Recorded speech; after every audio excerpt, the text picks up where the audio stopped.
अभयारण्य हे पनवेल तालुक्यात पर्यटन, पक्षी आणि वन्यजीवांसाठी प्रसिद्ध ठिकाण आहे। दरवर्षी बुद्ध पौर्णिमेच्या निमित्त वर्षभरातील सर्वात मोठी रात्र असल्याने बुद्ध जयंतीच्या दिवशी दरवर्षी ही गणना केली जाते।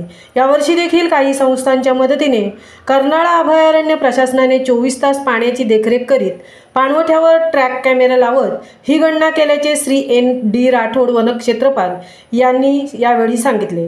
यासाठी 3 पाणवठ्यावर कर्नाळा अभयारण्याचे 8 कर्मचारी आणि संस्थांचे 10 असे 18 कर्मचारी प्राणी आणि पक्ष्यांची हालचाल टिपत होते। एकूण 3 ठिकाणी पाणवठ्यावर मचाण बांधून 3 पथकांनी केलेल्या सर्वेक्षणात विविध प्राणी आणि पक्ष्यांची नोंद करण्यात आली। मयूर बंधारा अभयारण्यातील माहिती केंद्रातील तलाव, आपटा येथील कृत्रिम पाणवठा आदी ठिकाणी मचाण बांधण्यात आले होते। या दरम्यान विविध प्राणी आणि पक्षी या निरीक्षकांना दिसले।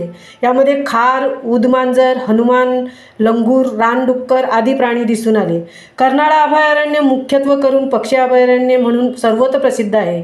त्यानुसार अभयारण्यात पक्ष्यांची किलकिलाट मात्र कायम असल्याचे दिसून येत आहे। बुद्ध जयंतीच्या सर्वेक्षणात मोठ्या प्रमाणात पक्ष्यांच्या प्रजातीचे दर्शन झाले।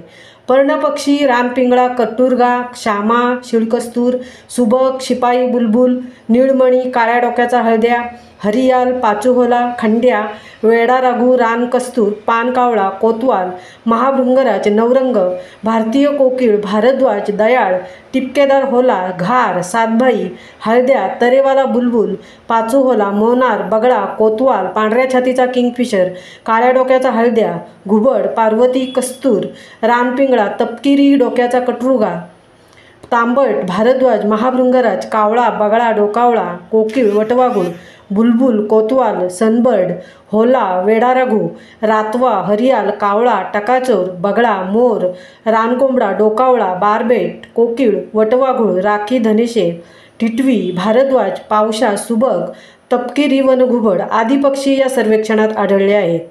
महामुंबईसह संजय कदम, मिलिंद खारपाटील, पनवेल।